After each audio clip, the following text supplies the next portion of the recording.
Hey everyone, welcome to Friday's edition of One Single Story. It is chapter 7 of the Song of Solomon. I'm back again with my wife Barbara. Last day this week. You have survived 4 podcasts so far. And I want to say thank you because this isn't something that you asked to do. No. You were voluntold to do. No, I didn't volunteer No, you. you didn't I asked you, voluntold me. would you You be asked willing to me. do it? I just felt like, because one, you and I have had a conversation. We are in the planning stages of doing a podcast ourselves Right. about families, and this was a good opportunity for us to kind of practice and see how that's going to work out. Make sure we didn't come to blows while we were talking. You hadn't thought about hitting me yet today, have you? No. Yeah, that's what I thought. So we're in Song of Solomon chapter 7, and here he begins to talk about her beauty. And he has been all along. And, they use weird analogies, metaphors, like deer and, you got a neck like an ivory or whatever, just like stuff we wouldn't say. Yes. Your breasts are like gazelles or whatever, It's just not our normal vocabulary. But in their terminology, like these were great words of encouragement and beauty. And so today I want to finish up the week talking about how important words are in our relationship. How can we be more intentional about complimenting one another? What are some of the dangers of things like outside compliments? So let's start with that first piece there. How important are words in our relationship? As we've been talking this week, communication. Words are very important, especially when some of our love language, like your love language, is words of affirmation. It is very important that we speak words over our spouse and to our spouse. And yeah, I'm sorry. No. The weird part about the love language thing for me is both of those things only apply to me in marriage. Physical touch and love language. Right. Words of affirmation. Yeah. I don't want to say I don't care what other people think, but like if you say nice words about me, I'm fine. If you don't, I'm fine too, outside of the marriage. Right. And I am not, I want to shake your hand. I'm not I got caught in a weird moment recently. I was at a gathering and the person went to hug me while I'm going in for a handshake, and I poked them in the belly. It was all kind of weird. It was awkward, but both of those are important in marriage for me. And I don't know if I have not heard people say that love languages were only important in marriage and it's different in other areas. But for me, I can say those two things apply to my marriage and my marriage only. Well, that's how I view it. I view it as a love language in your marriage. That's what I see. I've always observed that this is who the person is, and no matter what relationship they're in, they need that. Okay. Well, yeah, I never viewed it like that. I viewed it as these are your love language for your marriage. So, because I think you should have different languages for your marriage than you do for everyone else, but I don't know. And when it comes to words, we are completely different. So I communicate for a living. Whatever the stereotypical thing is about men and women, it's exactly the opposite for us. I'm the talker. You're not the talker. And it's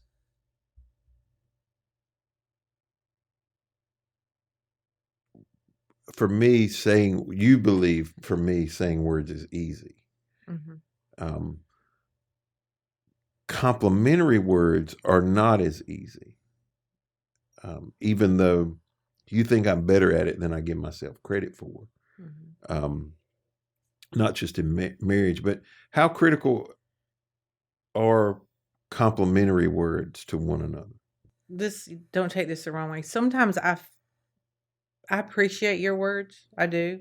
I really do. And maybe if I didn't have them, I probably would have a different view on this. But sometimes I feel like you need more words and compliments than I do. Mm-hmm.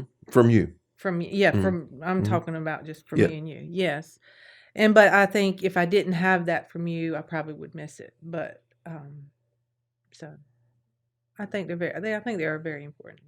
Yeah, because your love language is acts of service. Acts of service, yes. And quality time. And so the words don't really matter. No, I shouldn't say they don't really matter. Right, but, yeah. Like I said. Because you have, you know people who would tell you, my husband never compliments me, or he makes me beg, almost beg for him to pay me a compliment. And that's not, that is not the way it is at our house. No. And like I said, if I didn't have that, I would probably miss it. But, I'm not panting on every word. And I try to appreciate them. I do. I really, because I think they're sincere words that you mean. And sometimes I think But you'd rather me wash the dishes. Well, maybe. I don't even know that. I think this is what I think I would rather you do is like if I say, honey, can you come help me do this? Not say, right this minute. And just come and help me at that minute. Right. But because I'm pretty much, you call me Anal Annie. I want to do stuff my way and get it done. But I do appreciate a particular way. I do appreciate when you move when I ask you. Like making the bed. It's not, well, yeah. Right. See, if I make the bed, which is rare. What? I don't. You don't what? Try to go straighten it up. Oh, you're full of crap. I try not to. You're full of it. The other day, if she hears me in there fluffing pillows, she'll come in there. No. You're making fun of me. Yes, because he's in there doing this. Just to, make fun of me. So, anyways. What were we talking about? We're talking about words. Now, on the other side, now I appreciate words from you. Right. You're not a very verbal person unless you get mad. Right. And I can't shut you up. Yeah. Well, no. We have worked through that. Yes, we have. I'm joking. Yes, we have absolutely worked through that. Your words of affirmation they are very, very difficult. And some of that comes from where you've been, your family wouldn't have been very affirming people, wouldn't have been very expressive people in general. In your early adulthood, you wouldn't have been in relationships where people express themselves verbally very much. And, but you're very intentional on like birthday, anniversary, to when you get me a card, to write a significant amount in it. And I cherish those, because I value those words from you. I've said from the stage multiple times, if all of you like what I say and she hates it, like it kills my day. And if you tell me you like the sermon, which occasionally you do, every so often you'll like one. And so in my mind, because I'm not a word, which I have to be better at being a wordy person. I think if I don't say anything, that means I liked it. Right. Yeah. No, but I think we just flourish in our in who we are, in our acts of, in our personality. Like I flourish, like I'm a doer. I'm a server. And so that's where I'm strong, and you're a strong communicator, and that's where you're strong. And so, we just have to learn. But I really believe a wife should affirm her husband and vice versa. It's not just one way. Yeah, I'm just thinking for me. Right. I believe that you should absolutely should be both ways. But words are very powerful. Words are very powerful, and we need to good words and speak blessings over our spouse. And yeah, because if you don't, somebody will. True. Yes. Yeah. What are the dangers of outside compliments? It's very dangerous. Like you said, if you don't, there's a possibility someone will. And that little compliment of "you look nice" you get from the opposite sex, and you like that feel, it could be very dangerous. Well, and it's not even just "you look nice." Like it could be something bad happens and they show sympathy. Sure. Or concern, or "can I pray with you?" Right. And I think you have to be very guarded and have boundaries where all of that's concerned. What would be some guardrails for that kind of thing? Well, for instance, you're never alone, if you possibly can, with, I don't know, this sounds a little, you just have to be guarded to know, and there's always a possibility if you don't have your guards up. Yeah. If you don't have your boundaries up, and if you don't understand that, saying a compliment or a praying for you can bring down some guards and bring down some boundaries. And I think if something like that would happen, like even a compliment, if I ever have gotten a compliment, or I felt a little uneasiness of where the opposite sex, I try to say something to you about it. Yeah, we both have done pretty well about saying, "Hey, this is how I felt. This is the vibe I got. This is, what happened." Yeah. So the kind of the rule for me that I operate by is I do not compliment someone of the opposite sex about their appearance unless you're present. Right.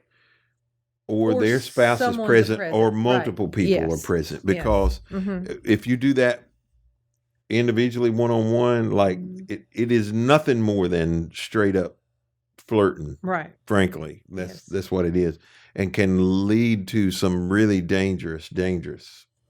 Yes. You think something so little and insignificant, it could, yeah, because snowball into something different. In general, women, now this is stereotypical, dress for other people, not just for themselves. They're dressing for other people.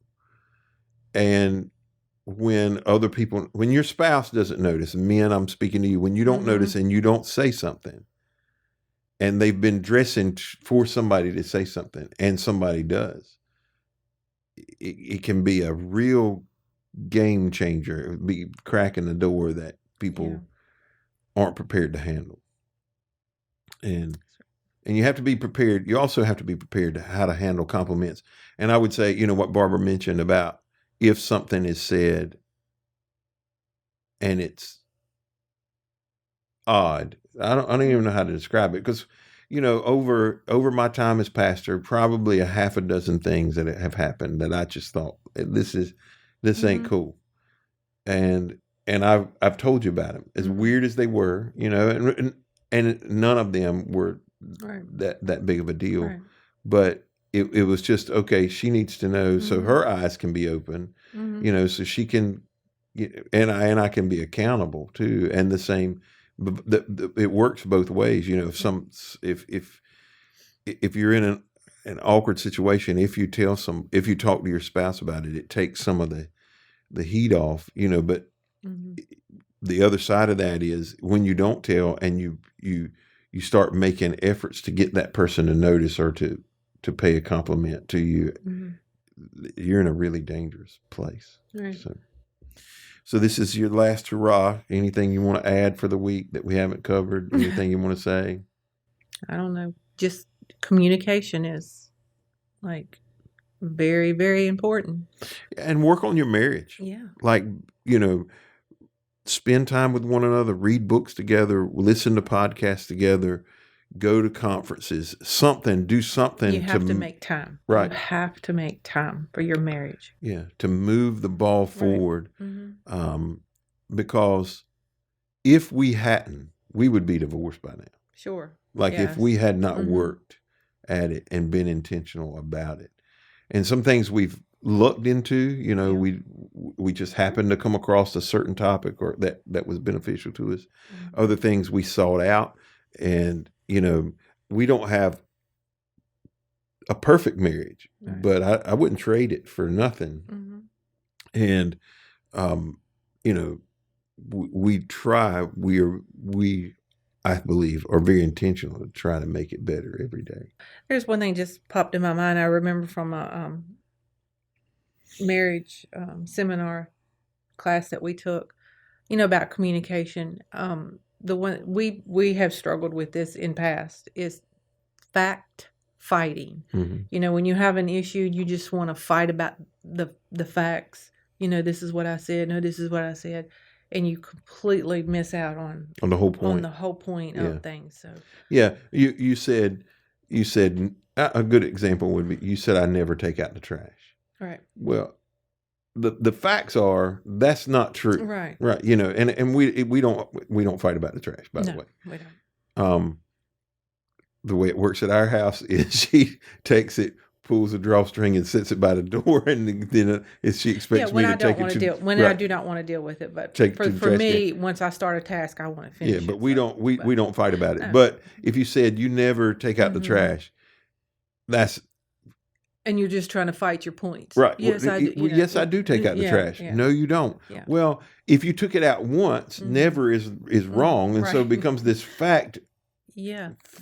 Fighting. Yeah, and you're missing the point of, I need you to take out the trash more. Right. I need you to share in the responsibilities more. Right. I need you to pay attention more. That's the important piece of it. But we get, and I have been the world's worst, like, because words are important. Right.